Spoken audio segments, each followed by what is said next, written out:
기도하겠습니다.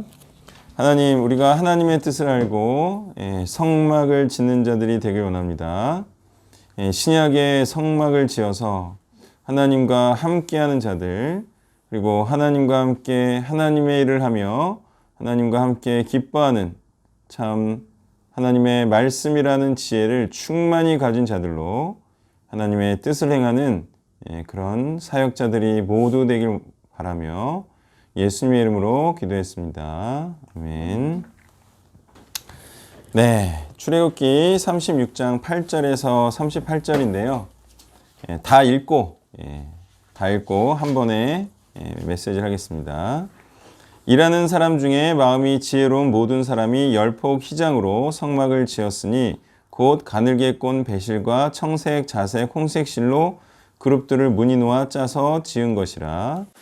벨폭의 길이는 28규빗, 너비는 4규빗으로 각 폭의 장단을 갖게 하여 그 5폭을 서로 연결하며 또 그 5폭을 서로 연결하고 연결할 끝폭가에 청대포를 만들며 다른 연결할 끝폭가에도 고를 만들게 하여 그 연결할 한 폭에 고리 신계를 달고 다른 연결할 한 폭의 가에도 고리 신계를 달아 그 고들이 서로 대하게 하고 큰 갈고리 신계를 만들어 그 갈고리로 두 휘장을 연결하여 한 막을 이루었더라.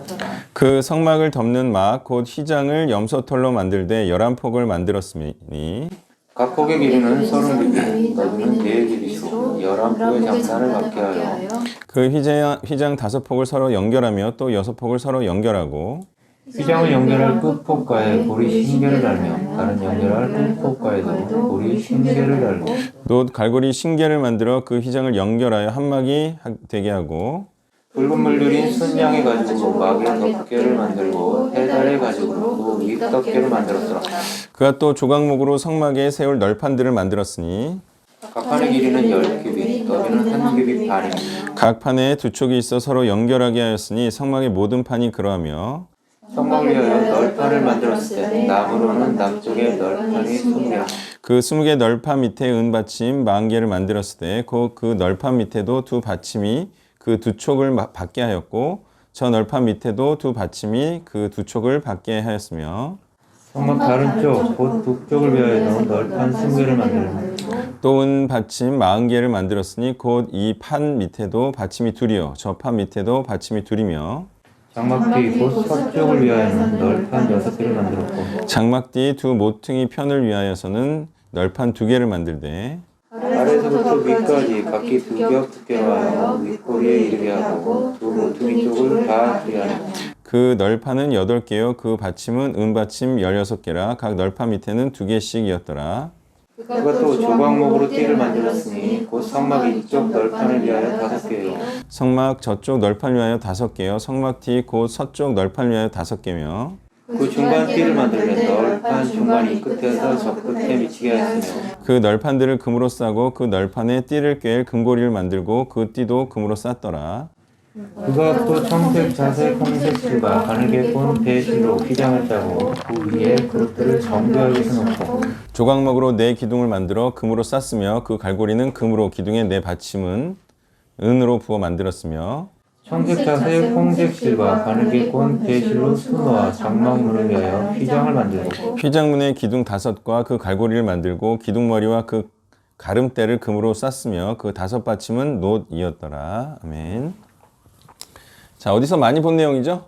26절의 내용이 반복되고 있는데요.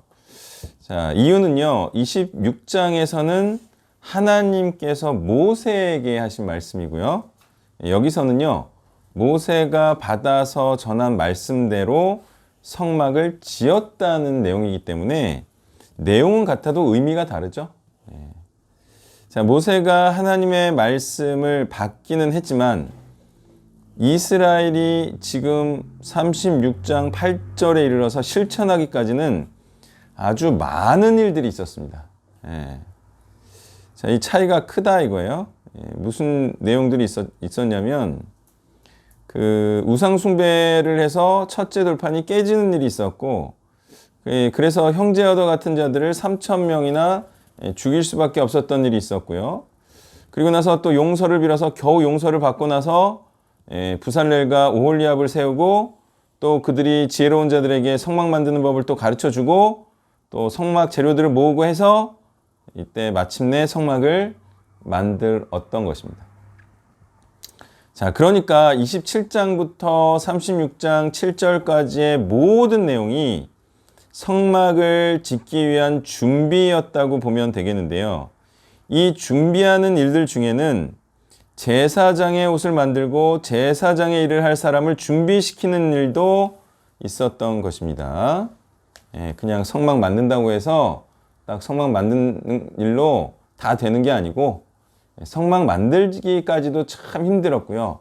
사람을 구비시켜야지만 이 성막을 만든다라고 말할 수가 있다는 거예요.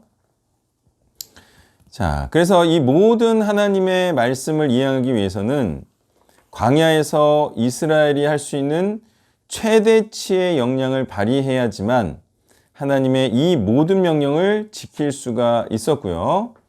자, 이것은 모두가 함께 집중해야 함을 의미하면서 자신의 가장 좋은 것들을 드려야지만 성막 짓는 것이 가능한 것이었음을 알 수가 있게 하는 거예요. 자, 성막을 짓는 일에 직접적으로 뽑히지 않은 자들이라 할지라도 모세가 전한 하나님의 이 모든 말씀을 기억하고 지켜야 했고요. 이는 안식일의 준수와 광야에서의 삶에 대해 불평불만하지 않으면서 하나님께 감사함으로 제물을 드리는 일과 우상 숭배하지 않는 것과 모이라고 할 때마다 모여야 하는 것과 주변 사람들도 지키도록 권면하는 일 등은 당연히 해야 되는 것이었기 때문에 집중해야 할 일들이었다는 거예요. 자, 이렇게 집중해야 하는 것이 당연한 것은요, 성막을 어떤 재료와 사람들로 만들라고 하심을 통해서도 알 수가 있습니다. 자, 이 모든 재료와 사람들은 최고의 것을 의미하죠. 이게 최고의 것을 의미합니다. 뭐 그리스도를 예표한다, 뭐 그거는 한참 후의 얘기고요. 이 자체로 하나님께서는 최고의 재료와 사람들로 하나님의 집을 지으라고 명령하시는 거예요. 자, 하나님의 집을 마련하는데 최고의 재료와 사람들로 만들어야 하는 것은 너무나도 당연한 것이고요. 이 성막이 이후에 그리스도와 그리스도를 따르는 자들을 의미한다면 그리스도를 따르는 자들도 최고의 사람들임을 알 수가 있어요. 자, 이 사람이 보는 최고의 사람하고요, 하나님이 보시는 최고의 사람하고는 좀 이제 다른 게 있죠. 자, 어쨌든 그러므로 최고의 사람이라 함은 하나님께 지명을 받아 하나님의 임재처를 만드는 일을 하는 자들로 하나님, 즉 하나님의 영이 임하도록 하여 하나님의 일을 하게 하는 자가 최고의 사람, 하나님 앞에 최고의 사람이죠. 뭐라고요? 하나님의 영이 임하게 해서 하나님의 일을 하게 하는, 그래서 하나님의 일을 하는 자들이 하나님 앞에 최고의 사람들이라는 거예요. 물론 사람들은 좀 싫어하는데 하나님은 좋아한다. 자, 많이들 그래서 이런 사람이 최고이고요. 많이들 이것을 목사의 프라이드 또는 사역자로서의 프라이드라고 해요.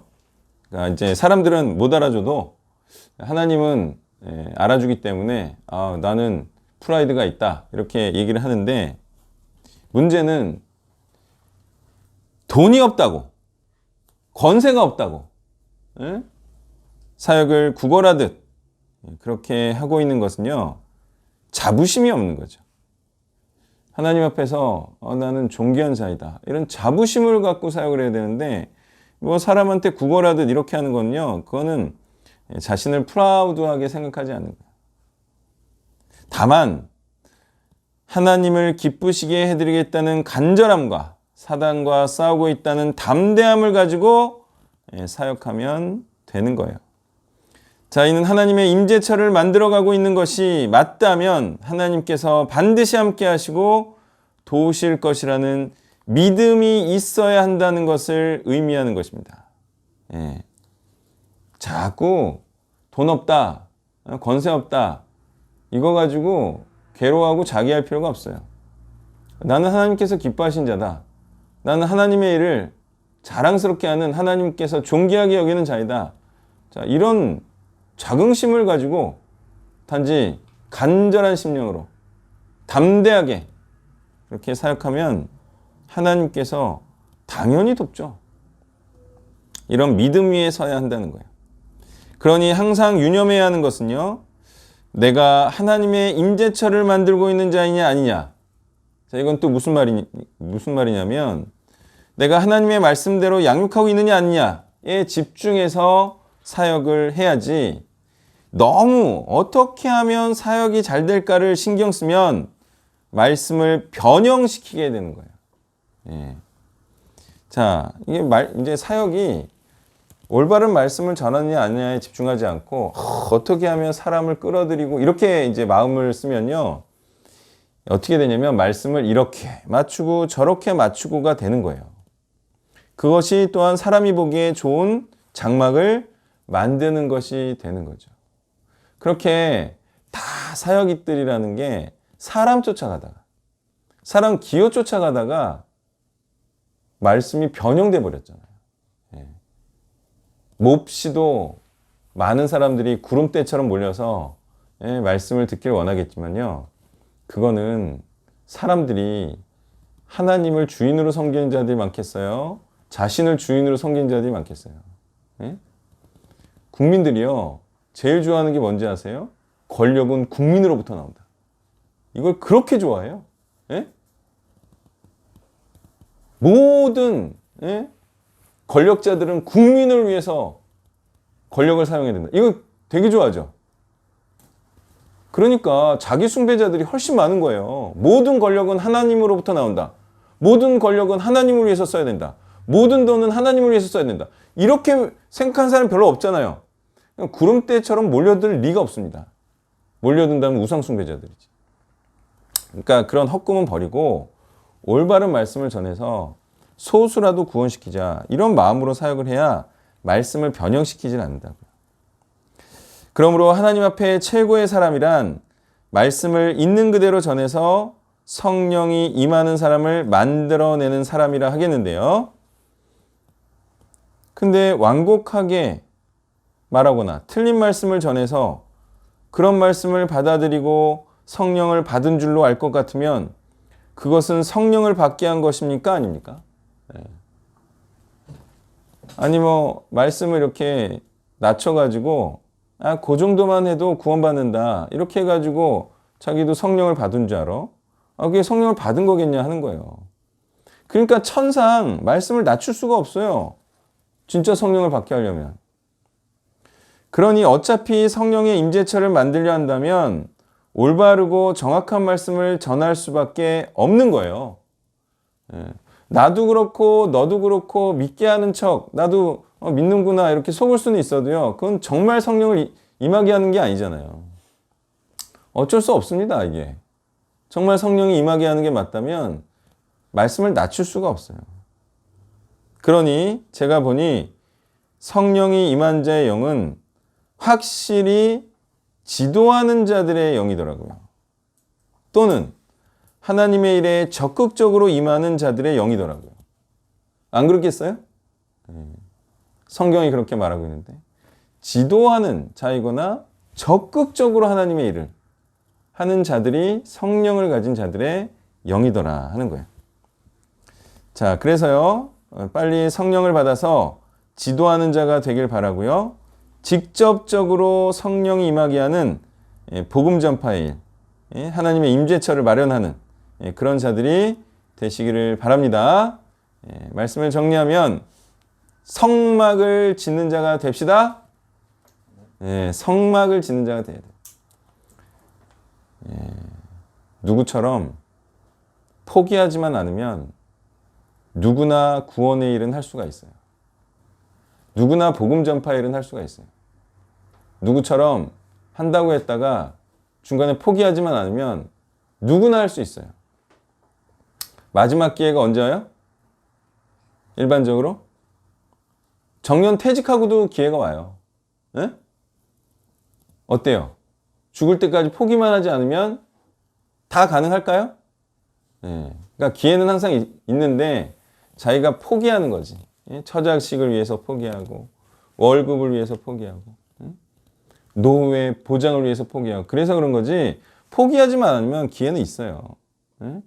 단지 이제 가치가 떨어질 뿐이죠. 예. 자, 이 메시지 해주세요. 25장 30절부터 36장 7절 말씀입니다. 먼저 30절부터 36장 1절까지 교독하도록 하겠습니다.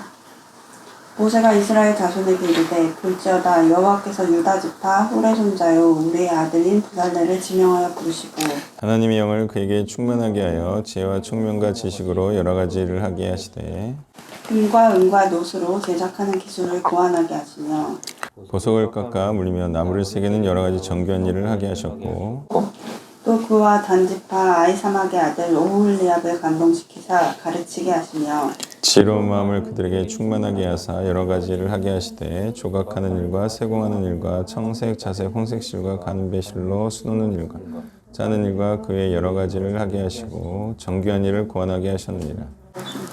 부살렐과 오홀리압과 및 마음이 지혜로운 사람 곧 여호와께서 지혜와 총명을 보호사 성소에서의 모든 일을 할 줄 알게 하신 자들은 모두 여호와께서 명령하신 대로 할 것입니다.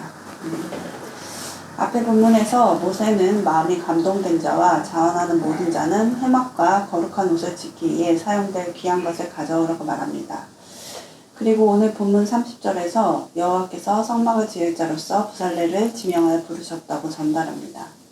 지명하여란 이름을 알고 부르셨다는 것으로 부살렐이 어떤 자인지 알고 부르셨다는 것입니다.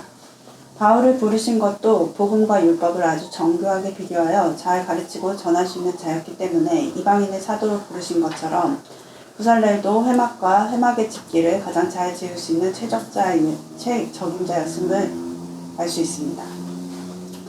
이렇게 지명하여 부르신 후에 하나님은 어김없이 사명을 주십니다. 신촌의 고깃집에서 옆 테이블에 앉은 어떤 사람은 하나님이 자신을 택해 주셨기에 자신이 이 정도 살고 있는 것이라며 혀가 꼬부라진 채로 말하는 것을 들었습니다. 하나님이 붙드시니까 이 정도라며 그렇지 않았다면 유학을 갔을 거라는 등 내용들은 온통 자신의 마음대로 살고 있는 내용들이었는데 자신을 마치 구원을 받은 자로 여기고 있었습니다. 자신 하나님께 택함을 받은 자라고 하면서 하나님이 부르시고 택한 자로서 사명을 감당하지 않고 있는 이 여성분이 정말로 하나님의 부르시고 택한 자라고 말할 수 있을까요? 제가 아는 바 하나님이 부르시고 택하셨는데 아무 사명도 주지 않으시는 사례는 성경에는 없었습니다.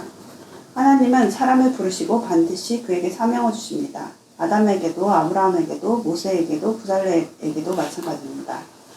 그러면 하나님의 부르심은 특별한 자에게만 주어지는가 생각해보면 마태복음 22장의 혼인잔치 비유를 찾아봐야 할 것 같습니다. 임금이 혼인잔치를 열고 거리로 나가 아무나 만나는 대로 잔치에 초청합니다. 이와 같이 하나님은 모든 사람을 임금의 잔치 하나님 나라에 초대하십니다. 누구나 부르심을 알 수 있습니다. 다만 잔치에 초청된 자 가운데 혼인 예복을 입은 자만이 잔치에 합당하듯 누구나 부르셔서 사명을 주시기 원하지만 이 주어지는 사명에 합당한 자만이 하나님의 나라에 합당한 자로 택함을 받았다고 말합니다. 또한 이 합당한 예복을 입지 않은 자에게는 슬피 울며 이를 갈미 있으리라고 한 것처럼 부르심을 받은 자는 사명을 감당해야 하며 사명을 감당하지 않는 자는 구원받지 못한 자임을 기억해야 할 것입니다. 34절을 보면 이렇게 사명을 감당하는 부살렐에게 오홀리압을 동역자로 주십니다. 이 오홀리압은 마음이 감동된 자로서 다른 자를 가르치는 일을 합니다. 여기서 하나님의 사명이란 혼자 감당하는 것이 아니라 모세에게 오홀리압을, 오홀리압에게 부살렐을, 부살렐에게 마음이 지혜로운 자들을 주셨듯 동역자들과 함께 해야 하는 것임을 알 수 있습니다. 더욱 하나님의 말씀을 잘 알아 지혜로운 자들은 다른 자들을 가르쳐 하나님의 사명을 감당하는 자로 세워야 자신도 수월하게 하나님의 성전을 짓는 사명, 즉 하나님의 공동체를 건설하게 하는 일들을 할 수 있음을 알아야 할 것입니다. 저는 요즘에 매일 아침 7시부터 7시 30분까지 어린이 비즈니스 스쿨팀과 큐티 모임을 합니다. 하나님의 말씀을 다만 묵상하는 것이 아니라 다음 세대가 하나님의 말씀을 아는 자로 세워져 함께 하나님의 말씀을 전하는 자로 세워지기를 바라는 마음이 있기 때문입니다. 이 차세대가 말씀 가운데 세워져야 계속적으로 하나님의 사명이 지속될 수 있기 때문입니다. 성전은 함께 지어야 합니다. 또 중요한 것은 36장 1절과 같이 하나님은 하나님의 성막을 여호와께서 명령하신 대로 지킬 원하신다는 것입니다. 하나님께서 원하시는 성막의 설계도는 말씀으로 주셨습니다. 말씀을 알아야 지을 수 있습니다. 내가 하나님의 성전이 되는 것도 다른 자를 성전으로 세우기 위해서도 말씀이 반드시 필요합니다. 말씀을 온전히 가진 자가 되어 나를 또 다른 자를 온전히 하나님의 성전으로 만드는 일을 드려주길 원합니다. 2절에서 7절까지 기록하겠습니다. 모세가 부살렐과 오홀리압과 및 마음이 지혜로운 사람 곧 그 마음에 여호와께로부터 지혜를 얻고 와서 그 일을 하려고 마음에 원하는 모든 자를 부르매 그들이 이스라엘 자손의 성소의 모든 것을 만들기 위하여 가져온 예물을 모세에게서 받으니라.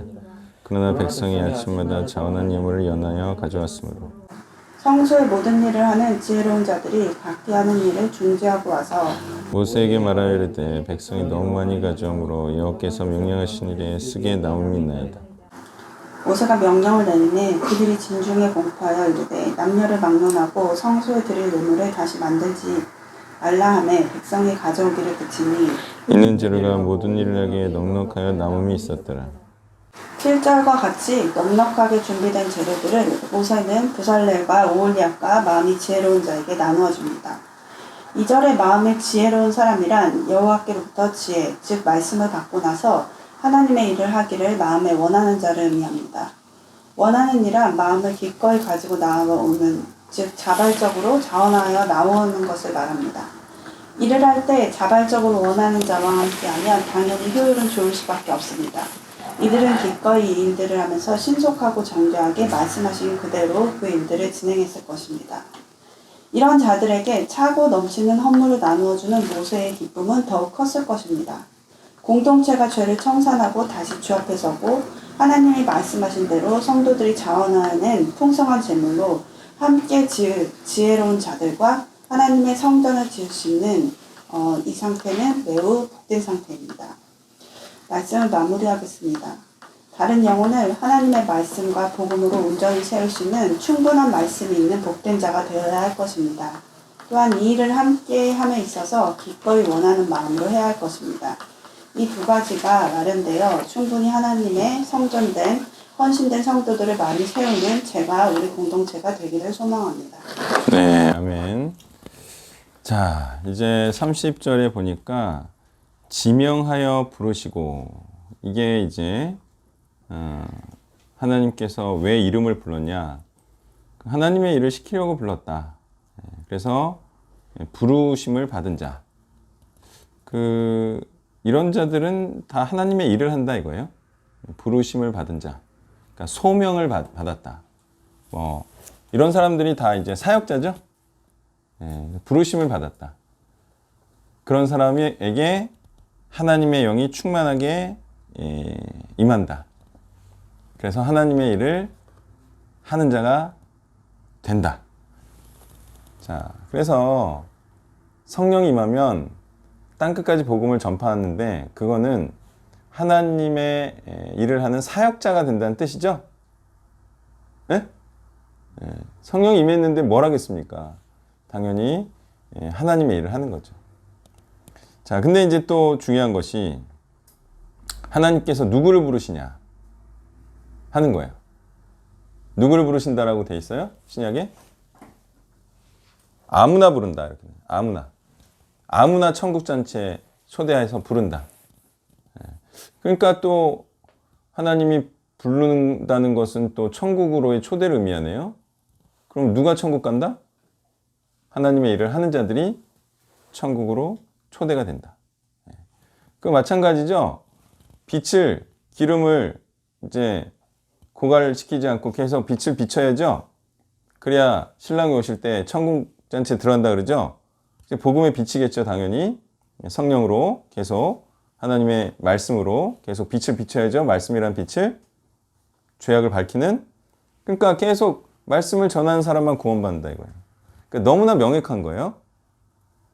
말씀을 전하지 않으면 구원을 못 받아요. 바울도 내가 부득불 복음을 전하지 않으면 화가 있다. 그래서라도 전한다. 이렇게 말하잖아요. 너무나도 분명한 거예요. 순종해야 이제 복을 받는다. 이것도 너무나 당연한 거고. 그러니까 그 사역 안 할 생각은 추워도 하지 마세요. 그런데 하나님께서 불렀나요? 어때요? 하나님께서 여러분을 불렀나요? 언제? 언제? 언제 불렀게요? 자꾸 복음으로 사역자로 부르잖아요. 언제 불렀어요? 지금 부르잖아요. 하나님이. 안 들려요? 아니, 지난주도 불렀잖아요. 아니, 묵상할 때도 불렀잖아요. 안 들려요? 매우 간절하다고 해야 되나? 매우 심각하게 부르고 계십니다. 매번 말씀으로. 그 말씀밖에 없어요. 성경을 보면요. 구약이든 신약이든 복음 전파해라. 하나님의 임재처를 만들어라. 믿는 자들로 번성케 해라. 빛을 비춰라. 이게 다 복음을 전파하는 거예요. 제자를 삼으라고 말씀으로. 네? 근데 이거를 어떻게 그렇게 거부를 합니까? 우리가 우리의 모든 것을 다 바쳐도 아깝지 않을 복음인데 이거를 왜 안 하냐 이거죠.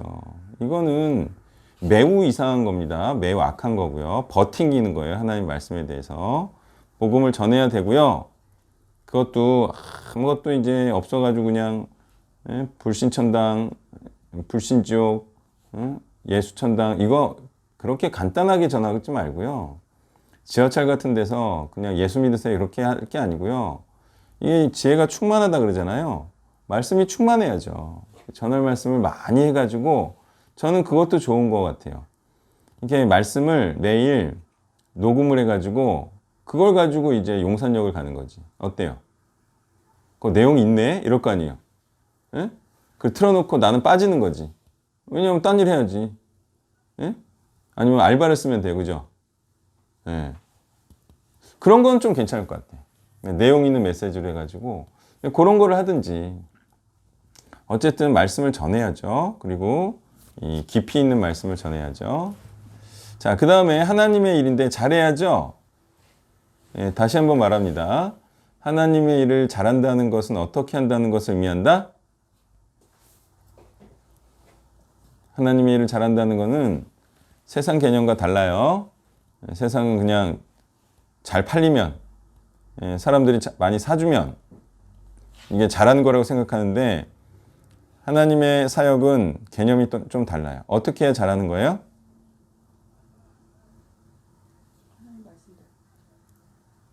좀 표현을 좀 잘할 수 없어요? 하나님의 말씀을 그대로 전하는 거예요. 변형시키면 안 돼요. 근데 중요한 게 말씀을 전할 때 반드시 낮추고 싶어요. 이게 왜 그럴까요? 그러니까 말씀을 전하는 자들은 이걸 다 느껴요. 딱 사람들 앞에 서는 순간 이걸 추상과 같이 전하려고 하다가도 낮춰져요. 막 낮추고 싶은 욕구가 막 이렇게 샘솟아요. 왜 그럴까요? 그대로 전하면 무슨 일이 일어날 것 같아서.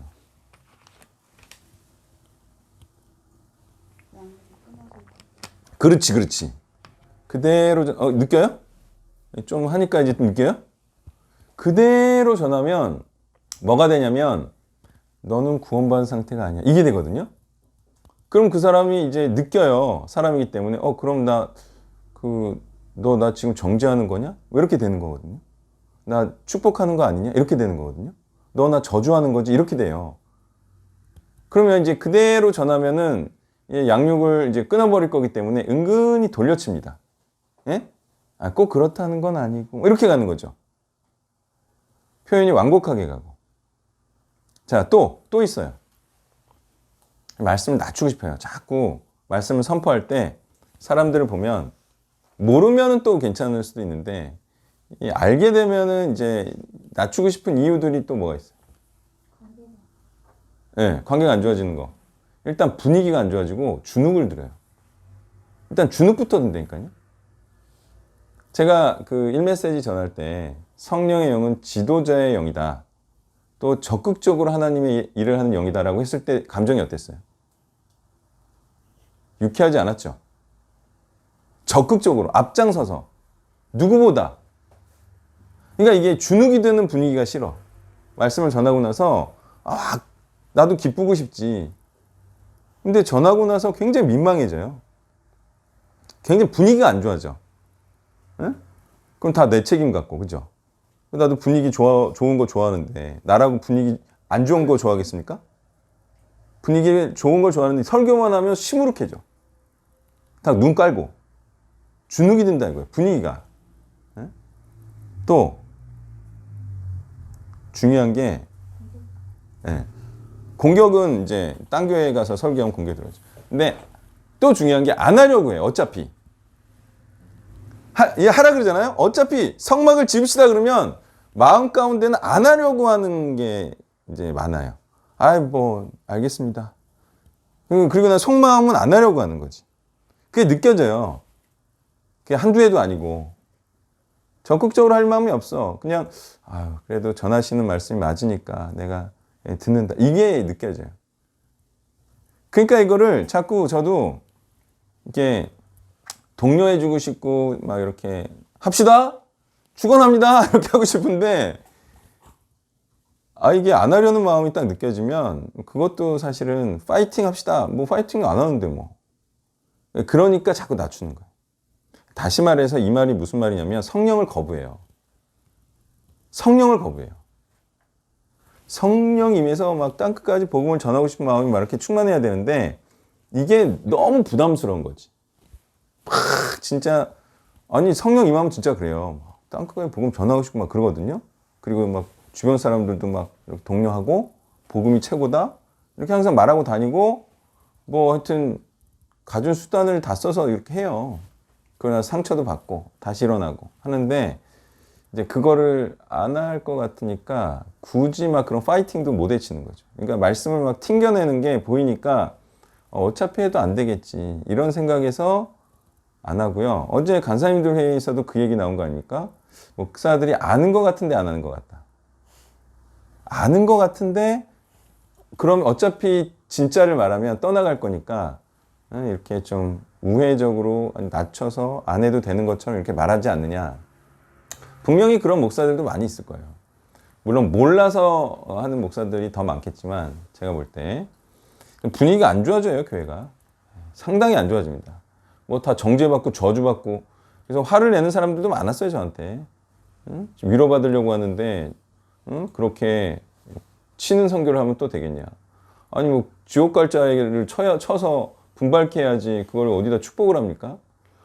그러니까 그 고깃집에 있었던 사람처럼 무조건 자기가 하나님의 축복을 받은 것처럼 그렇게 생각하는 사람들이 다 일반 사람들이 다 그렇죠 뭐. 하나님의 일도 안 하면서 하나님이 도와줄 이유가 없잖아요.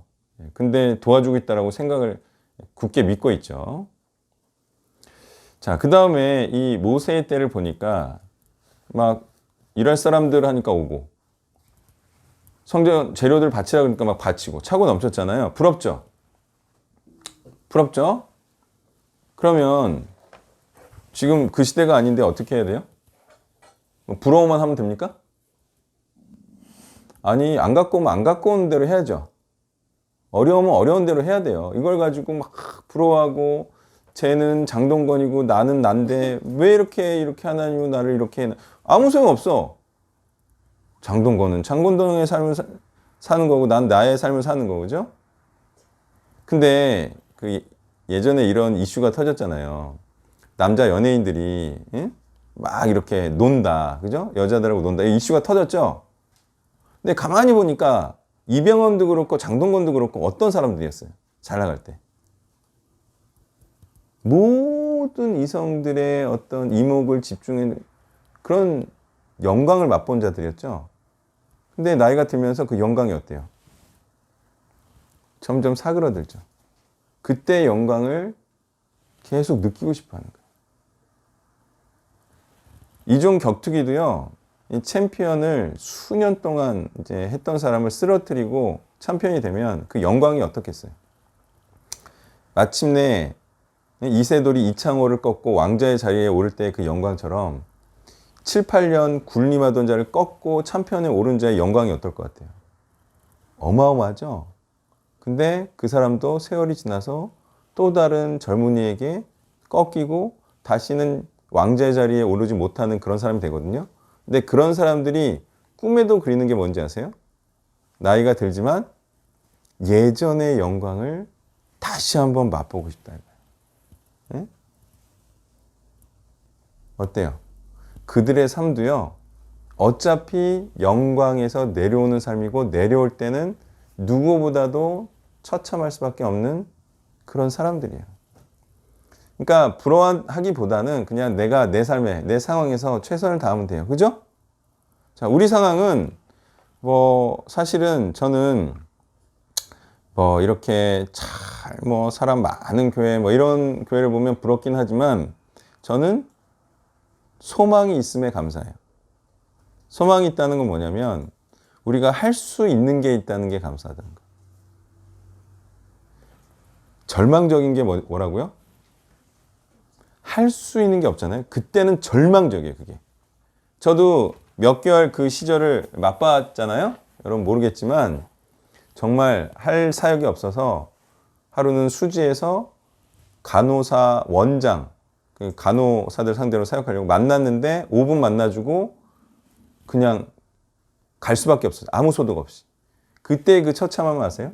그리고 그 이후로 할 일이 하나도 없었어요. 그런 수개월의 시절을 거칠 때 정말 절망적이다라는 거를 제가 느꼈어요. 지금 우리가 할 게 있죠? 우리가 고아원을 만들기 위해서, 보육을 만들기 위해서 차곡차곡 할 수 있다는 게 있는 것 자체가 굉장히 소망적인 거예요. 할 수 있는데, 그리고 하는 게 있다면 그것은 소망이 있는 것이다. 하고 있죠? 복음을 위해서 하고 있죠? 그러면 누구를 부러워하거나 그럴 필요 없이요. 열심히 하면 돼요. 내가 할 수 있는 이 시대에서, 내가 이 상황에서, 또 내 역량 안에서 최선을 다해서 복음을 위해서 무언가를 하고 있다면 그거는 소망이 있고 기쁜 삶을 사는 거예요. 단 복음을 위해 살지 않고 그냥 돈을 위해서 살고, 살긴 사는데 아무것도 하는 게 없고 복음을 위해 사는 게 없고, 그게 바로 절망적인 삶이다. 복음을 위해서 무언가를 지속적으로 꾸준히 열심히 하시길 바랍니다. 그게 우리의 소망이고 하나님의 소망이에요. 네, 왼쪽부터 해주세요. 제가 먼저 네. 35장 21절에 보면은 금요일 맞는데 35장 21절 맞습니다. 하나님을 향한 바른 순종과 섬김의 모습이 어떤 모습인지 좀 나와 있는 구절이라고 생각했습니다. 마음이 감동되어야 되고 또 자원하는 마음으로 기꺼이 헌신해야 되는 게 되게 당연한 것이구나라고 생각했는데 이것이 감동된 만큼 또 자원하는 만큼만 드리라는 말은 사실 아닌데 내가 감동된 만큼만 드려도 된다 이런 얘기를 되게 많이 들었거든요. 그래서 그런 뜻일까라는 생각을 하면서 좀 생각을 해봤는데 그 뒤에 구절을 보면서 이제 회막을 짓기 위해서 필요한 모든 것을 가져왔다고 말하고 있기 때문에 그런 뜻은 아니구나라고 이해할 수 있었습니다. 즉 성막에서 쓸 모든 것을 채울 수 있는 만큼 드려야 한다는 것이지 내가 원하는 만큼 드려야 한다는 구절은 아니라는 것입니다. 자원하는 마음을 기뻐하시기 때문에 또 하나님이 자신이 원하는 만큼 드리고 싶은 자원하는 마음을 기뻐하시기 때문에 자신이 원하는 만큼 드리고 싶은 역량만큼만 드리면 된다는 그런 말은 아닌 것입니다. 마음은 자원하는 마음이되 성막이 완성되고 성막으로서의 역할을 할 수 있을 정도는 드려야 된다는 것으로 이해했습니다.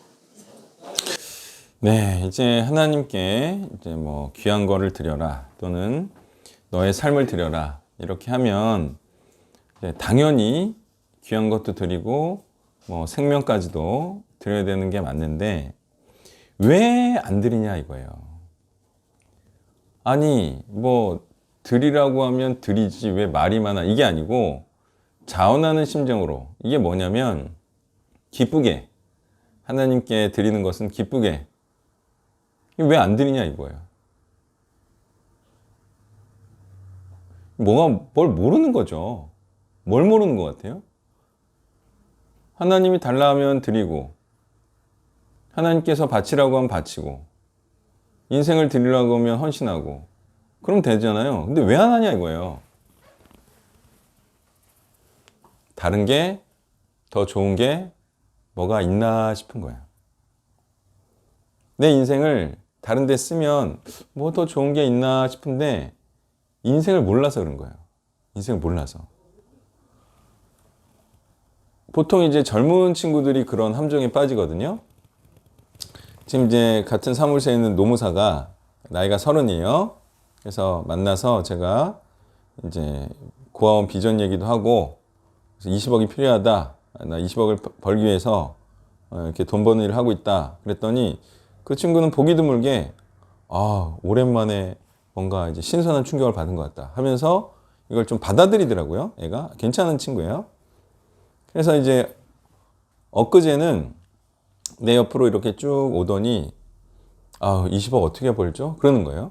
그래가지고 내 얘기 하는 거지? 그래가지고 이제 내 얘기 한 거죠. 그래가지고 한 10년 걸릴 것 같아. 그럼 1년에 2억이요? 그래서 아니 1년에 1억인데 10억은 대출 받아서 이렇게 하니까 뭐 하여튼 뭐 대단하십니다. 뭐 이렇게 얘기를 하는데 내가 그랬어요.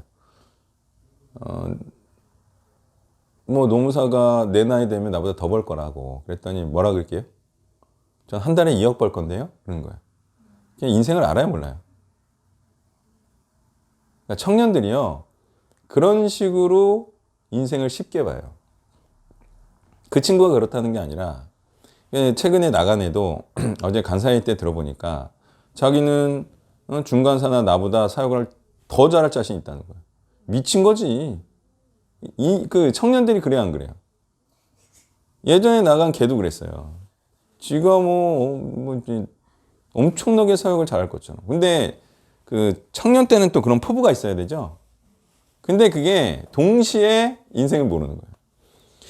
이게 나중에 그렇게 이제 꿈이 막 뭐 대통령 의사였다가 어린이 때, 그냥 이제 청소년 때 이제 좀 낮아져가지고 뭐 공무원으로 갔다가 공무원 되면 이제 공무원 되기 전에는 막 청장 되겠다. 뭐 나는 뭐 저기 뭐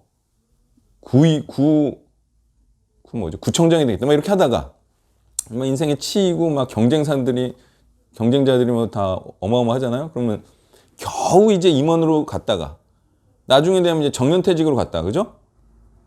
근데 겨우겨우 이제 가족이나 먹여 살리는 그런 사람으로 되잖아요, 다. 근데 이 인생을 모르는 것들이 자기가 어마어마하게 유명하고 대단하고 잘 나가는 사람으로 살 것처럼 꿈을 꾸죠. 근데 현실은 당장 내 업무 처리 자체도 하기 힘든 그런 진짜 소시민으로 전락하잖아요. 인생이 사실은 별게 없는데, 그죠? 그렇다고 해서 뭐 대기업 임원으로 나오면 뭐 대단한 건가? 아니면 뭐 지방청장 하다가 나오면 대단한 건가? 아니면 본청장 하다가 나오면 대단한 건가? 그것도 별거 없어요. 그죠? 그러니까 치안 점검으로 나와도 그냥 내 쓸 돈이 부족한 그런 정도로 퇴직을 하잖아요. 청장이 나와도 국회의원 해도 마찬가지고. 어때요? 내 인생 굉장히 엄청난데 쓸 것처럼 생각을 하지만 인생을 다 살아보면 알죠. 내 인생 별거 없었구나. 차라리 하나님께 드릴 걸. 그러니까 인생을 알지 못해서 그런 거예요. 인생이란 무엇이냐? 하나님께 드리는 것이 최고의 영광이다. 이거를 인생을 살아봤으면 이제는 웬만하면 알아야 되잖아요. 그런데도 인생 좀 더 뭐 있을까, 그죠? 이 말은 이 말과도 같아요. 하나님보다 더 중요한 게 있겠지. 예? 하나님보다 더 나를 유익하고 기쁘게 하는 게 있겠지. 이렇게 생각을 하지만 그거는 죽고 나서 정말 있을 수 없는 일이에요. 왜? 영원한 건 하나님적인 거밖에 없잖아요. 하나님의 영광밖에 없고. 그 뭐 알량하게 그걸 해가지고 그걸 뭐 어디다가 쓰겠다는 거예요? 뭐 그걸 가지고 뭐 취미 활동에 쓰려나? 자기 인생이나 자기의 소중한 거 가지고 뭐 짜장면 먹을 때 쓰려나? 어디다 써요? 하나님을 위해서 써야지 기쁨이 있는 거예요. 궁극적인. 근데 그거를 모아놨다가 뭐 하겠다는 거야, 그거 가지고. 짜장면 먹을 거, 꽃배기 먹을 건가? 그러니까 굉장히 어리석은 거예요. 차라리 모든 거를 드리고 죽는 게 낫지. 차라리. 응? 자의에 의해서 죽으란 말이 아니라 차라리 모든 것을 죽이고 죽을 만한 상황에 처하는 게 낫지. 그거를 나를 위해서 쓰겠다고 이렇게 움켜쥐고 있다가 그러다가 갑자기 죽으면 그거는 뭐예요? 아무것도 아니지. 그래서 현명한 사람은요, 올인할 때를 압니다. 언젠가는 내가 이 힘을 모아뒀다가 이걸 한번 일시에 쓰겠다. 가치 있는 것에. 그렇게 하다가 때를 기다리는 사람이, 그런 사람이 지혜로운 사람이에요. 근데 사람들 보면은 쥐고 있다가 언제라도 쓰지 않을 것처럼 쥐고 있죠. 그죠? 그런 사람 지혜로운 게 아니에요. 왜냐하면 쓸 때를 모르는 거예요, 이게. 기다리는 게 아니고 그냥 계속 어떤 중요한 거를 못 찾고 그냥 가는 거예요. 중요한 거를 찾았다면 그거를 모아놓든지 아니면 발견했을 때 다 집어넣죠. 예. 승부수를 안 건다 이거예요. 그래서 사람이 하나님이라는 가치, 이 진리라는 가치를 발견한 사람은요, 모든 것을 들여서 진주 하나를 사는 것 같다. 그렇게 말하는 거예요. 아니까. 예. 올인 안 하면 그것도 가짜예요. 그것도 복음을 발견하지 못한 거예요.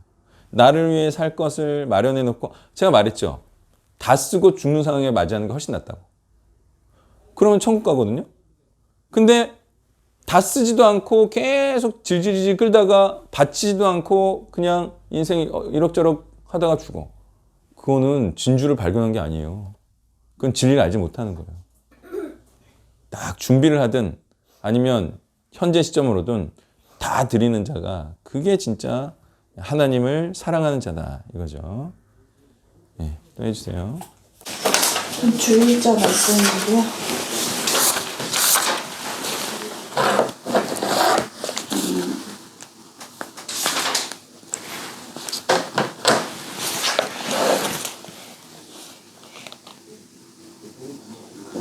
이제 주일자 본문 전체적으로 보면 성막을 구성하는 여러 가지 구성품들이 나오는데, 첫 번째 휘장, 두 번째 휘장, 세 번째, 네 번째 이제 휘장이 있는 것을 보았습니다. 이렇게 사역을 이것저것 하다 보니까 저 혼자 어떨 때는 하는 것 같기도 하고 함께 하는 자가 별로 없는 것 같지만 그런 마음이 아니라 같이 이 성전은 함께 지어져 가듯이 어떤 이런 구성들이 같이 있듯이 공동체가 함께 사역을 하고 있다라는 것을 생각해야 한다고 생각했고, 저 또한 이런 뭐 중요한 1양장이 아니고 뭐 3양장일 수도 있고 성막의 남쪽에 몇 번째일 수도 있고 96개 은받침 중 한 개일 수도 있다라는 생각이 들었습니다. 더 귀한 사역, 1양장이나 등잔 때나 분향단 같은 것을 감당하기를 나는 나대로 사모해야 하고, 또한 다른 자들도 그들의 현재에서 더 귀한 것을 사모하며 모두 그리스도의 장성한 분량에 이르기까지 자라나면 되는 것이니까, 이런 것들에 대해서 그리스도를 바라보며 다른 사람을 쳐다보지 말고 그리스도를 바라보며 자라가야겠다라고 생각했습니다. 뭐 사역이 혼자 하는 것 같아요? 뭐 그럼 나는 뭔가? 응? 사역 몇 년 동안 안 하고 지금 이제 좀 한다고 하면서 뭐 혼자 한다고? 아니, 여기서 하는 거 아니고 딴 데서? 네. 자, 이제 에베소서에 보면 지어져 가는 건물이라고 말하죠. 성전이 있으면 지어져 가는 부속물 같은 건물이다, 이런 표현을 쓰는 것은 이제 성전을 이루는 거죠. 그러니까 한 명은 성전이라고 말할 수 없어요. 그러니까 한 명 가지고는 교회다. 또 하나님이 함께 하시는 뭐 공동체다, 이렇게 말할 수가 없고, 최소 2명 이상이에요. 2명 이상. 그래서 2명이 합쳐지면 그건 이제 교회고 이제 성전인 건데, 근데 이런 표현도 있죠. 그 기둥과 같은 자들이다. 이런 표현도 있죠. 그러니까 기둥이 돼야 되죠. 근데 기둥이 아닌 자들도 있어요. 그리고 귀 쓰는 그릇도 있죠. 이런 표현들이 어쨌든 하나님의 성전을 이루면서 하나님의 귀한 일을 하는 그런 자들의 모습이고요. 뭐 다 기둥이 되면 좋겠죠. 그리고 다 뭐 귀 쓰는 그릇, 최상위 그릇이 되면 좋겠지만 역량이라는 게 있기 때문에 어쨌든 성전에 뭐 기구만 되면 된다. 자, 근데 이제 그 신약의 그 구속물들, 신약의 기구들은 다 어떤 자들이라는 거예요? 네, 제사장이면서 이제 등잔불을 비추는 자이면서, 그죠? 생명의 떡이면서, 그럴 수밖에 없어요. 물을 씻기는 물두멍의 역할을 한다든지, 그죠? 뭐 번제도 마찬가지죠. 죽는 틀과 또 제물이 되어서 내가 또 헌신하고. 그러니까 천상 구약에서도 뭐 구약은 이런 것으로 전체적으로 그런 의미를 담았지만 천상 구약도 신약적으로 풀면 그냥 헌신해서 나를 드리고 하나님을 기쁘게 하고 향기롭게 하고 빛을 비추고 말씀을 지키고 준수하고 이런 걸 수밖에 없어요. 그러면 한번 이런 걸 생각해 보죠. 교회들이 강조하는 것 중에 하나가 여기 뭐 오늘 본문에도 나와요. 해설에 교회에서 여러 은사로 섬기자. 다양한 은사로, 그죠? 다양한 사람이 모여서 교회를 이룹니다. 이게 이제 보통 교회들이 하는 주장이잖아요. 여러 모양으로, 여러 역할로. 그래서 누구는 방송실에 있고, 그죠? 누구는 율동을 하고, 누구는 악기를 연주하고, 누구는 심지어 마이크를 만지고, 그죠? 그런 걸 하는데, 누구는 이제 식당 봉사를 하고, 그게 맞냐? 아니면 제가 주장하는 것처럼 다 복음을 전파하는 말씀 사역자가 되는 게 맞냐? 요걸 한번 얘기해 보죠. 마르다가 있고 마리아도 있는데 뭐가 맞냐는 거예요, 솔직히. 뭐가 교회를 가장 건강하게 하냐 이거예요, 제 말은. 뭐가? 우리가 방송실이 없어서 지금 이 모양이잖아요. 악기 연주하는 사람 안 키워서 지금 이 모양이잖아요. 응? 그냥 여기서 그냥 예배하고, 그죠?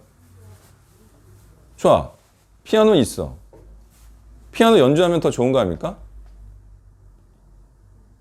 방송 마이크도 쓰고 좀 각도 잘 해가지고 찍어서 유튜브로 보내야 그래도 많이 보는 거 아닙니까? 어?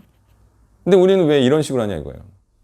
방송진도 없고 찬양도 그냥 기타 하나, 원래 기타도 없었죠. 그렇게 하고 하여튼 뭐 없어, 행정이.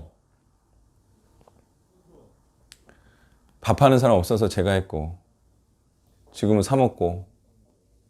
그러니까 뭐가 낫냐 이거예요, 진짜 교회를 위해서.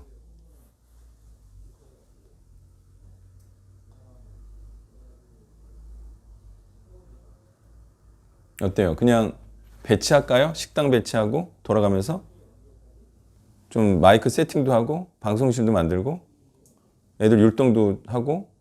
어때요? 뭐가 나은 것 같아요? 왜요? 이게 안 돌아가는데? 그러면 그런 건 어떻게 해요? 시설 관리라든지 밥하는 거라든지 또는 뭐 주보 만들기. 우리 주보도 안 만들지. 뭐 그런 건 어떻게 해요? 안 하잖아요 지금. 그래서 안 해서 어때요? 괜찮아요? 격식도 없고 멋도 없고. 그래도 말씀 사용만 하게 된다면 이게 훨씬 좋은 거죠. 다른 교회들 보세요. 어제도 결혼식 갔다 왔지만 뭐가 남아요? 교회들 보면 교인들이 돌아가죠.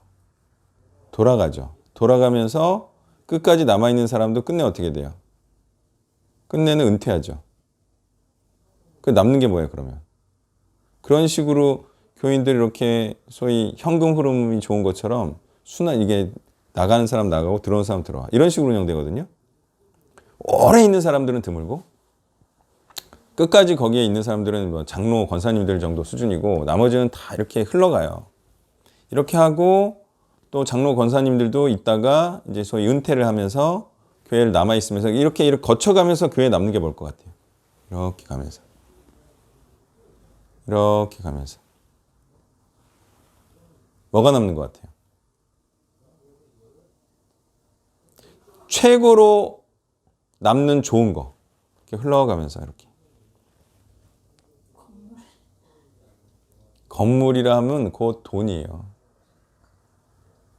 그런 사람들이 이렇게 흘러가면서 이렇게 주고 가는 게 돈이라고요. 그 다음에 이제 봉사하고. 그럼 남는 게 뭐겠어요? 지금 말한 대로 돈과 건물이에요. 교회 중에 정말 자신을 하나님께 드려서 하나님께 자신을 남기는 자들이 있어요? 그런 자들이 드물잖아요. 일반 교회들이. 정말 그렇게 해서 우수한 사람이 나왔다면 그 친구들이 있겠죠. 그 교회를. 근데 그 친구들이 훌륭한 자들이 아니기 때문에 초빙을 하겠죠. 잊지를 못한다 이거예요. 그거는 남기지는 못했다는 거예요. 자기와 같은 한 사람을. 담임 목사가 자기와 같은 한 사람을 남기지 못했으니까 다른 데서 당연히 데려오겠죠. 자기와 같이 훌륭한 사람이라면 그 사람을 세우겠죠. 대부분. 다른 얘기 해볼까요, 그러면? 그럼 선교단체는 어때요? 선교단체가 외부에서 데릴 겁니까? 아니죠. 그러니까 선교단체는 뭐가 남아요? 사역자가 남잖아요. 그게 맞다는 거예요, 제 말이. 왜 교회는 나 같은 한 사람을 만들지 못하는 구조로 자꾸 가고 돈을 남기는 구조로 가고 왜 선교단체는 돈을 남기는 구조가 아니라 사역자를 남기는 구조로 가냐 이거예요. 뭐가 맞겠어요, 하나님 앞에. 그러니까 선교단체들처럼 해야 되는데 뭔가 걸린 거죠. 뭐에 함정이 걸린 거예요, 지역교회들이. 그 함정이 뭐예요? 소프트한 말씀. 안아주고 위로해주고 그리고 다 구원을 선포하는 그런 말씀에 빠지다 보니까 이렇게 정말 생명 걸고 복음을 전하자라는 영성이 안 나오잖아요. 그러니까 선교단체가 생긴 거예요. 지역교회들이 그런 영성을 발휘하지 못하니까 그 갈급함이 있죠. 좀 그래도 깨어있는 자들이 있죠. 그런 자들이 갈급함을 가지고 선교단체를 만났더니 이건 너무 화끈한 거야. 아, 너무 진짜인 거지. 그 인생을 걸자, 목숨을 걸자 이렇게 가는 거예요. 근데 그나마 선교단체들도 예전의 영성을 유지하지 못하고 이 영성이 하락하고 있죠. 왜?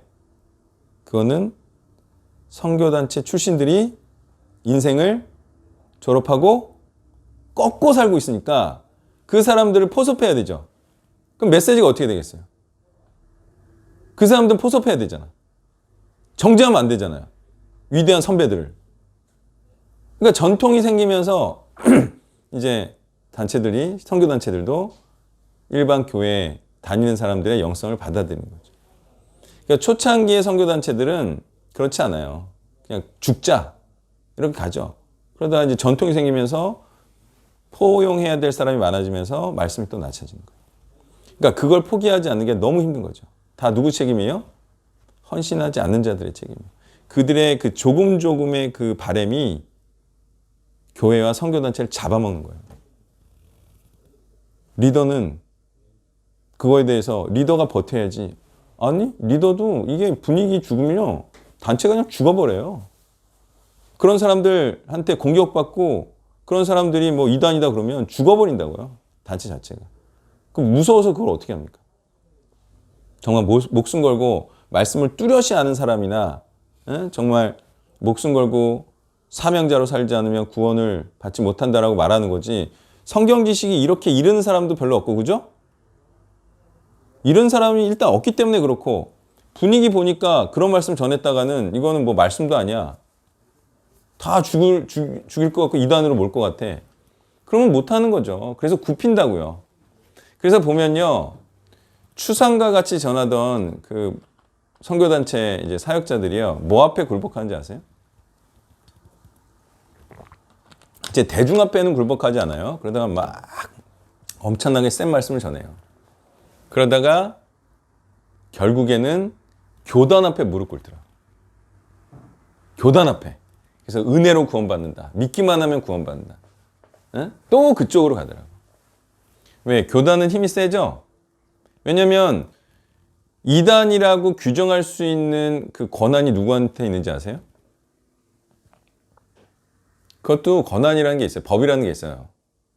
그것도 뭐 교단법이지만 모든 교단에서 이단이라고 규정할 수 있는 권한은 총회에 있다라고 규정해놔요.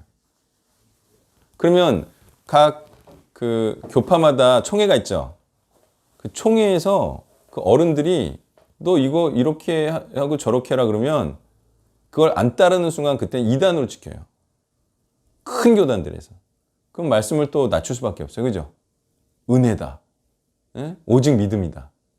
오직 복음을 오직 믿음으로 표현한 건데 그것도 모르고. 그러니까 무서운 거예요. 영성을 유지한다는 게 굉장히 이제 목숨을 걸고 하는 거고, 예, 저야 지금 센세이션을 안 읽고 있기 때문에 그냥 이렇게 막말하지만 이게 센세이션이 되면 저도 어떻게 교묘하게 공격이 덜 받으면서 전할까를 생각을 하겠죠. 예? 아니 일찍 이단을 몰리면 안 되잖아요. 예? 그래도 뭐 좀 이렇게 좀 복잡복잡 하다가 몰리면 덜 억울하지. 아직 뭐 알려지지도 않았는데 이단을 몰리면 그거는 너무 억울하잖아요. 예. 그래서 참 사단은 이런저런 많은 것들을 활용해서 올바른 말씀을 전하지 못하도록 한다. 예. 자, 이제 발표해 주세요.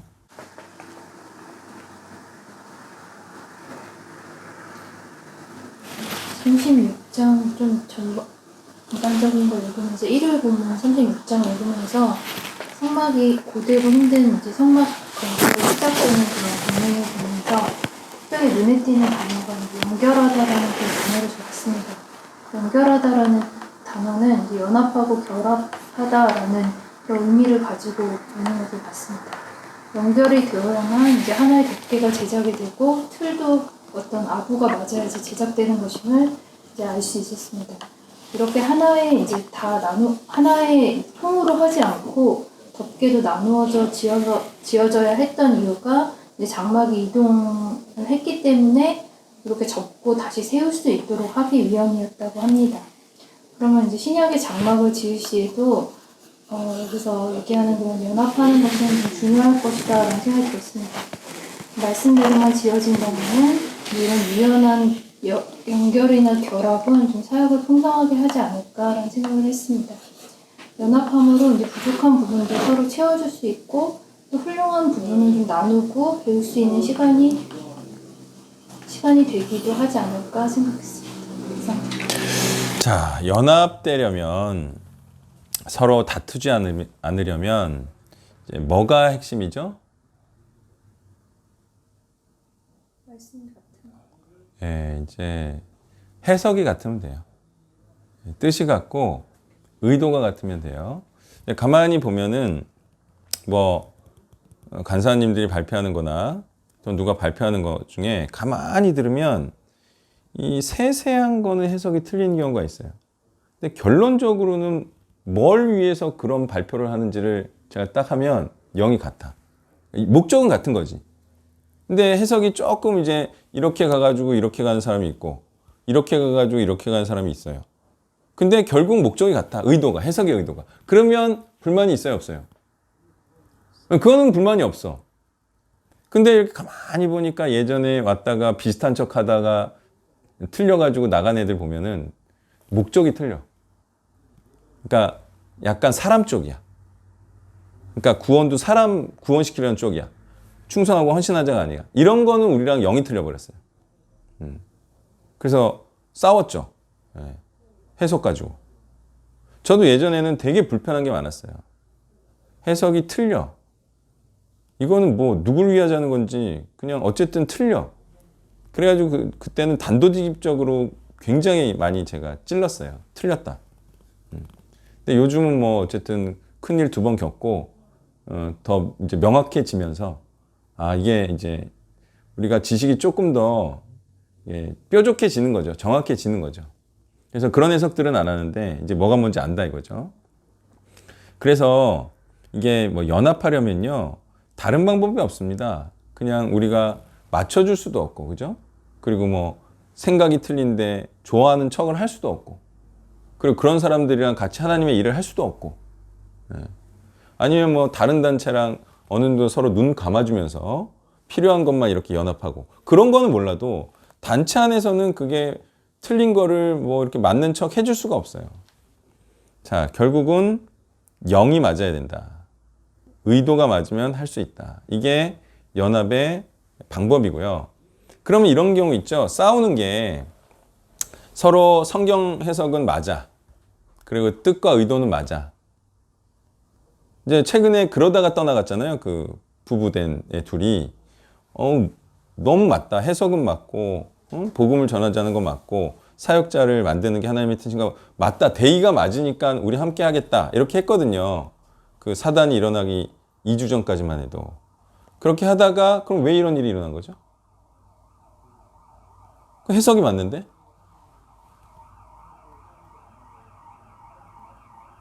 그거는 따로 사역을 하겠다는 거죠. 자기가 여기서 계속 이걸 하다가는 시간이 너무 오래 걸릴 것 같아요. 그리고 어제 알게 된 소식 중에 하나는 잘 안 됐다면서요. 학생들이 별로 없었다면서요, 마지막에. 네, 마지막에 없었죠. 그게 중요한 이유였던 것 같아요. 사역을 하면서 좀 힘들어 하셨어요. 그게 뭐, 하나하나 해나가면서 처음에 가졌던 제주도 갔을 때 그런 열정이나 그런 것들을 점점 조금 잃어가는 모습을 좀 많이 봤거든요. 그리고 이제 힘들어하고 그런 얘기도 본인 되게 많이 하시고 힘들다, 뭐 어렵다, 뭐 이런 얘기 되게 많이 제주도 하시고 갔을 때. 처음에 이제 애들 데리고. 시작하면서 제주도 갔을 때는 굉장히 의욕이 충만하고 자기 사역 되게 잘할 것 같다 이렇게 얘기를 되게 그러니까. 많이 했어요. 근데 하면서 사역이 생각보다 어렵네요 이런 얘기 하면서 이제 안 되는 걸 아는 거죠. 네, 정말 이 사역은 너무 어렵다 이런 얘기도 많이 얘기를 해요. 그때 몇 명 갔죠, 제주도? 항상 처음에 갔을 때는 이제 다섯 명 빡쳐서 데리고 갔고 그 다음부터 또 인원을 모집하기 되게 힘들었어요. 그래서 4명 그게 힘들죠. 힘들고 되게 그런 얘기를 많이 내리죠. 그러니까 사역이 안 될 것 같으니까 이제 그만두면서 또 여기서의 자기의 역할이 또 없어지고, 그러면서 이제 그런 문제도 있고 생각의 차이가 있고 그러면서 나간 케이스잖아요. 그러니까 어떻게 보면은 우리와 직접적으로 싸운 친구는 아니에요. 그죠? 상황으로 그렇게 된 거죠. 이승복 간사님 그런데 인서장에는 확실하게 여기는 틀렸다.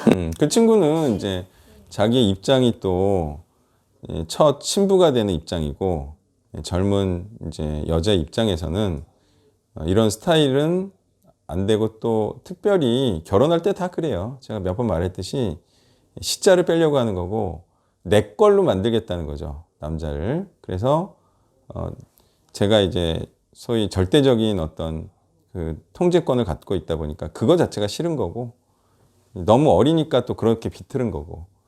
자, 그거는 이제 또 말하자면 다른 영역의 것이고 어떤 인간적인 욕심이 작용한 부분이고, 그러면 다툴 수 있어요. 또 분명히 해석이 같은데 다투는 경우 또 뭐가 있을 것 같아요? 굉장히 얕은 건데 흔치 않은 경우인데 성격이 다르면 다툰 경우가 있어요. 분명히 서로 하나님의 그 말씀에 대한 이런 건 맞는데 그냥 너무 스타일이 싫은 거죠. 그리고 막 성격이 마음에 안 들어. 그러면은 이게 흔치는 않아요. 근데 그런 경우에도 사람이 다투는 경우가 있어요. 근데 많이는 없어요. 저 사람이 전한 말씀이 옳다라고 내가 동의가 되잖아요. 원래 그런 거는 감내가 돼요. 근데 너무 자주 부딪히면 좀 짜증내거나 싫어하거나 그럴 수는 있어요. 그러니까 인간이 싫은 거죠. 말씀은 너무 좋은데. 근데 그런 경우는 어떻게 해야 되냐면 부서를 나누면 돼요. 어차피 동역자인데 그렇게 스타일이 안 맞아서 자꾸 부딪혀.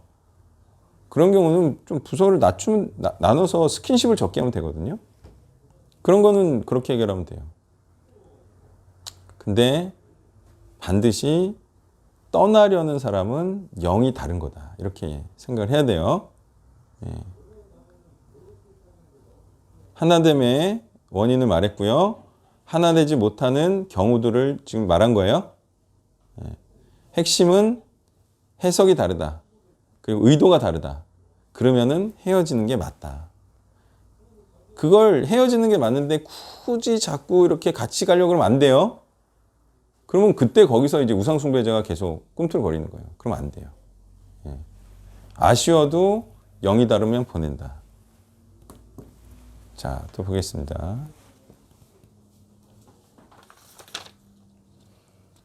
18, 19장 말씀이면서 하나님의 영광을 본다는 것은 무엇일까 생각해 봤습니다.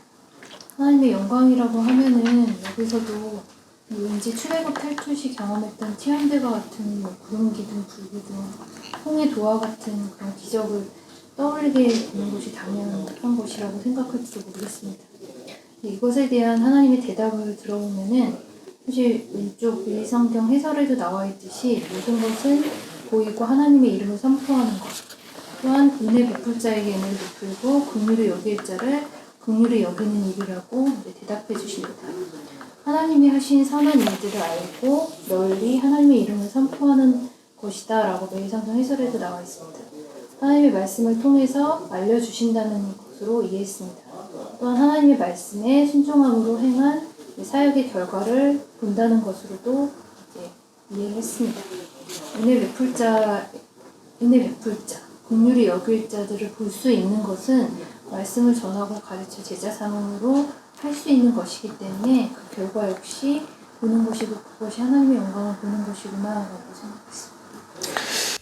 네, 하나님의 영광을 보고 싶다고 해서 보는 게 아니고 또 18절, 19절에 보면 여호와의 이름을 내 앞에 선포하리니 나는 은혜를 베풀 자에게 은혜를 베풀고 긍휼히 여길 자에게 긍휼을 베푼다. 하나님의 이름이 그 사람 앞에 선포가 돼 있어요. 다시 말해서 그 사람을 보면 하나님의 이름이 적혀 있어요. 하나님의 이 뜻이 적혀 있는 거예요. 그러니까 인을 쳤다 같은 개념인데요. 하나님의 영, 하나님의 이름, 하나님의 뜻이 그 사람 앞에 이렇게 새겨져 있어요. 도장처럼. 그래서 그 사람은 이름이 새겨져 있으니까 하나님의 이름을 선포하겠죠. 그러니까 하나님의 이름을 선포하는 자가 은혜를 받는 거죠. 하나님의 이름을 선포하는 자가 하나님의 긍휼을 받는 거예요. 자, 그런 자가 이제 보니까 하나님의 영광을 본다. 곧 죽어도 있잖아요. 복음을 전하는 자가 하나님의 영광을 볼 자고요. 은혜와 긍휼을 받아서 구원받을 자예요. 그렇죠? 예전에 우리가 이런 얘기도 했었습니다. 이런 해석도 참 신빙성이 있는데 그러면 기존의 해석처럼 그냥 교회 다니고 그냥 믿기만 하고 그래도 구원받는 걸로 생각해 볼 수도 있지 않냐. 그래서 그때 나온 말이 뭔지 아세요? 아니 이렇게 어려운 구원론이 맞을 수도 있고 참 신빙성이 있는데 그러면 많은 사람들이 믿는 은혜로 그냥 거저 노력 안 해도 인간의 행위가 아닌 이런 걸로 구원을 받는 것도 맞을 수 있지 않겠냐 이런 얘기가 나왔어요. 그때 무슨 얘기를 했는지 알았어요 제가?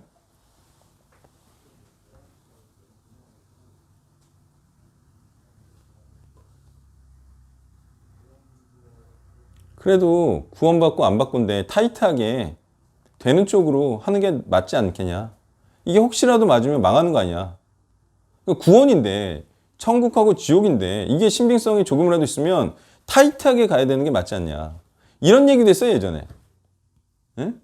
얼마나 몰랐으면 그런 얘기를 했을까요? 그래가지고 그 노모 씨가 그렇다 이렇게 편을 들어줬고 내 편을.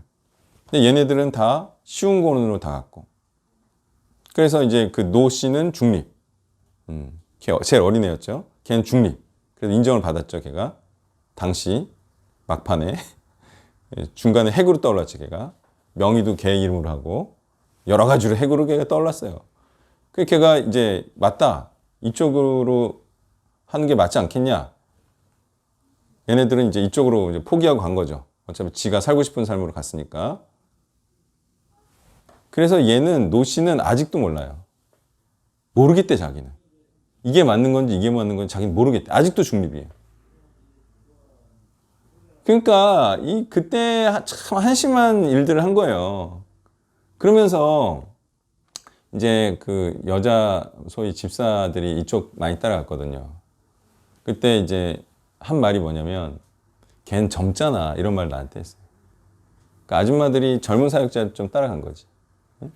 그리고 쉬우니까 그게 젊은 아줌마들이 쉬운 거 좋아하고 포근한 거 좋아하고 달달한 거 좋아하고 그냥 또 따라간 거죠. 쉽게 뭐 위로해주고 막 그러니까. 그때 그런 일이 있었고요. 여기 보면은 너무나 당연하잖아요. 은혜를 베풀 만한 자에게 베푼다 나는. 아무나한테 개나 소한테는 은혜 베풀지 않는다. 이 말이죠 이게. 이거를 이제 잘못 해석하면 어떻게 하는 거예요? 이게 지 맘대로 해석하면 어떻게 해석할 수 있어요? 쉬운 거는 이걸 어떻게 해석하죠?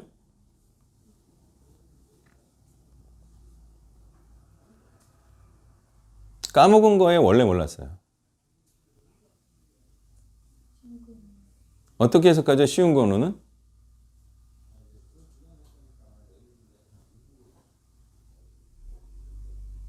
쉬운 거는 만나도 모르겠네. 이런 거를 알아야지 쉬운 거는지 아닌지 알죠. 어떻게 해석하냐면 은혜 베풀 자를 하나님께서 주권적으로 선택해서 그 사람은 은혜를 베풀고 이 사람은 하나님께서 원래부터 선택을 하지 않았기 때문에 은혜를 안 베푼다. 이렇게 해석한다고요.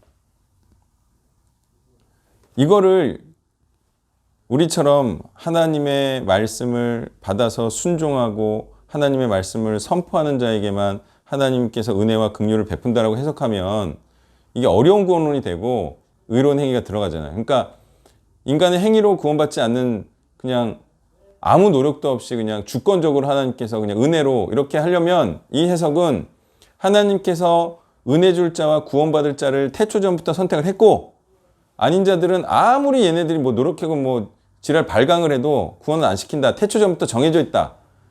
구원받을 사람과 구원받지 않을 사람이 태초 전부터 정해져 있다. 이런 하나님의 주권을 말하잖아요. 맥락에 하나도 이제 맞지도 않지만. 근데 그 의도가 너무 강하죠. 고깃집 그 여자처럼 그 여자한테 다가가서 아닙니다. 당신은 하나님께 지명받지 않고 하나님의 도움을 받지 않습니다라고 말하면 어떻게 되겠어요?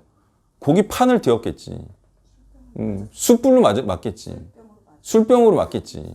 응? 근데 이렇게 그 쉬운 거론자들의 주장이 너무 그걸 하나님 불공평한 자로 만드는 거 아니에요? 그런데 나도 거기에 30년 빠져 살았는데 그게 맞다고? 세뇌를 당하면 어쩔 수 없어요. 근데 그게 사랑으로 느끼잖아요. 아무것도 아닌 뭐라 그러죠? 뭐라고 말해요? 자주 하는 기도들이 있잖아요.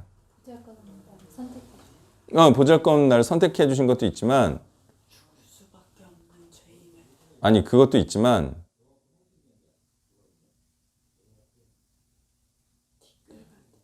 아무것도 하지 않았을 때 나를 선택하고 내가 아직 죄인이었어. 아니 그러니까 그건 그 뉘앙스는 많이 했고 내가 소위 아무것도 알지 못 태어나기 전에 하나님께서 나를 알아보시고 나를 선택하고 이런 개념들을 많이 써요. 그러니까 내가 아무것도 하지 않았을 때 하나님께 나를 선택해. 이거 어때요? 고마움이. 그러니까 그게 그거예요. 주권적으로 선택했다는 개념이 나는 선택했잖아. 근데 그놈의 구원론은 선택하지 않은 사람이 없어. 다 하나님이 주권적으로 태어나기 전부터 다 선택했어. 거기 나가기만 하면 그 말 해주니까. 자기는 다 구원받은 거야. 자기가 뭐 죄인이든 뭐 범죄인이든 악인이든 상관없어요. 그냥 선택해줬어. 이유와 근거가 있다 없다? 이유와 근거가 없는 게 그들로서는 너무 행복한 거예요. 그러면서 계속 죄 지을 수 있어서 좋죠. 그러면서 내가 그렇게 개차반같이 살 때도 하나님께서는 계속 기다려주시고 참아주시니까 나는 좋죠. 이게 무슨 마인드예요? 난 막 말썽을 막 부려. 근데 너무 부모님이 사랑이 많아. 이게 무슨 마인드예요? 부모는 뭐 속이 뭉개지고 있는데. 이게 막내의 마인드죠. 아주 그냥 지가 뭐 어쨌든 살아도 그냥 부모는 나를 그냥 사랑해 주시고 나를 그냥 뭐 아껴 주시고 그냥 인내해 주시고 그냥 사랑은 한도 없고 끝도 없고 어머니의 사랑이죠. 그러니까 그거예요. 사람들이 제일 감동받는 사랑이 어느 사랑이에요?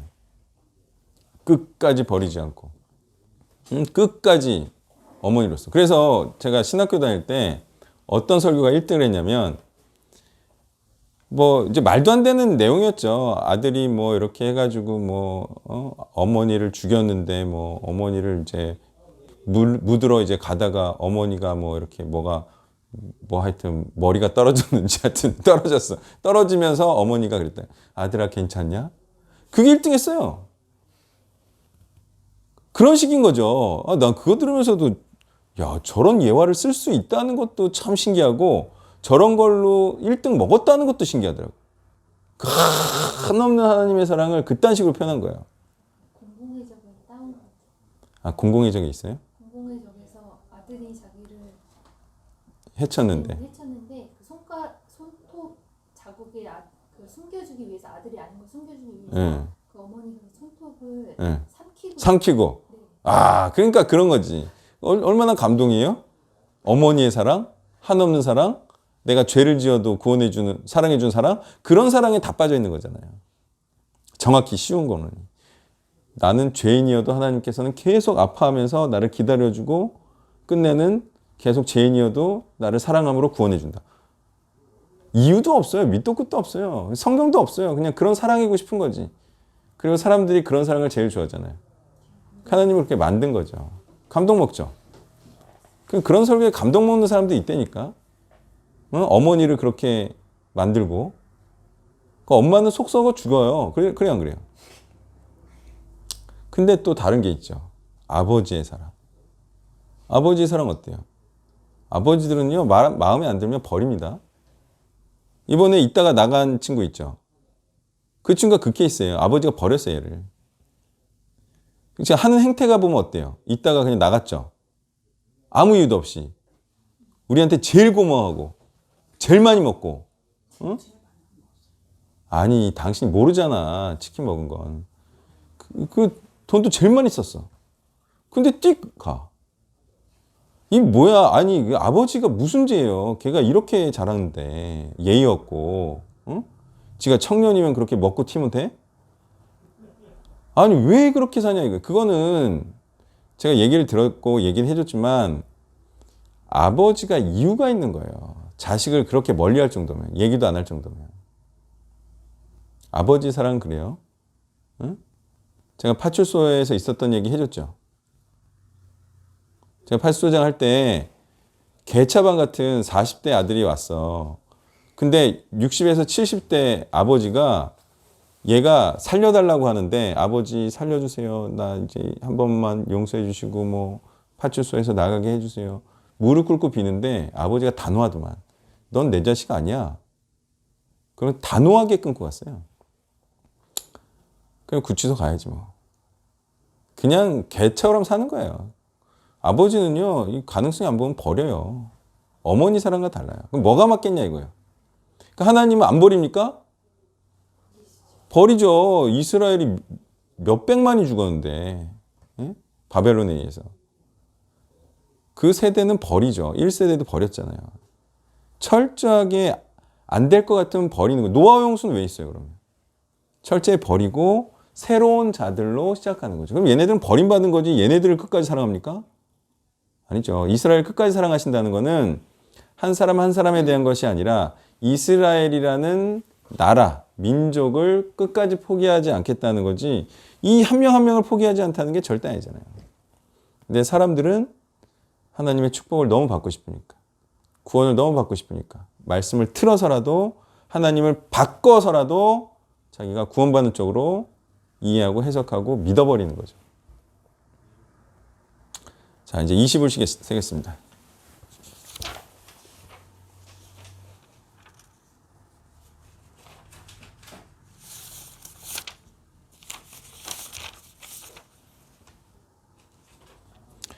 자, 금요일자 볼게요. 35장 22절에서 29절을 보면 여기에서 계속 강조되는 게 22절에 마음에 원하는 남녀, 그리고 뭐 25절에 마음이 슬기로운 모든 여인, 26절에 마음의 감동을 받아 슬기로운 모든 여인, 그죠? 이거 다 자원하는 거예요. 29절에 마음에 자원하는 남녀, 29절 마지막에 자원하여 드린 예물, 그죠? 계속 강조하고 있죠. 이게 자원해서 드려야 된다라는 건데 이걸 다른 표현으로 하면 뭐라고 하면 좋을까요? 하나님께는 자원하는 심정으로 드렸는데 이게 무슨 뜻이에요? 자발적인데 더 정확한 표현은 기쁘게. 이게 맞는 이유가 제 사역 경험이에요. 헌신을 억지로 시키면 안 돼. 지가 기뻐서 해야지 이 말씀을 꺾지 않더라고요.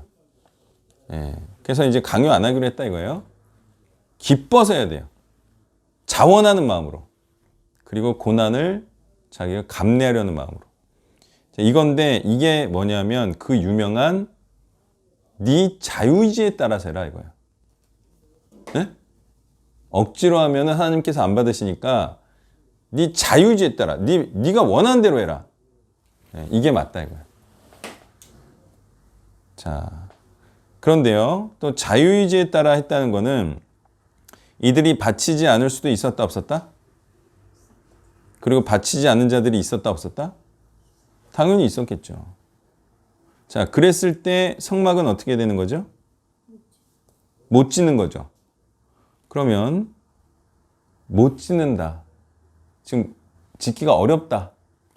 마치 지금 한국교회가 성전을 짓다, 진짜 성막을 짓자고 했을 때 재물을 내는 자들이 없고, 그리고 성막이 성전이 되어질 사람이 모집이 안 돼요. 그랬을 때 어떻게 하냐는 거예요. 그러면 어떻게 해야 되냐는 거예요.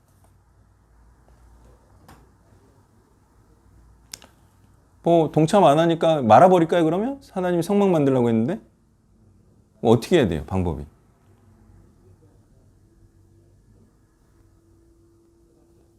같은 얘기예요. 지금 한국교회가 동참하는 자들이 적어서 쇠퇴하고 있어요. 그죠? 한국교회가. 그럼 이걸 쇠퇴를 막는 방법은 뭐밖에 없냐는 거예요. 제 말은.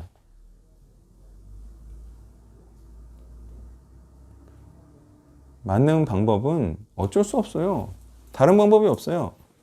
그냥 복음을 전하는 헌신자들이 계속해서 말씀을 전하는 것밖에 없어요. 딴 거 있어요? 계속 복음을 전하는 수밖에 없어요. 헌신자들이. 그래서 헌신자들을 일으키는 방법밖에 없어요. 안 된다고 하더라도 다른 방법 있어요? 하나 있어요.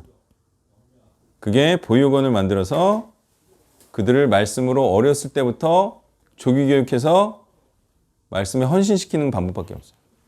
그래서 제가 고안해낸 아주 뛰어난 방법이죠.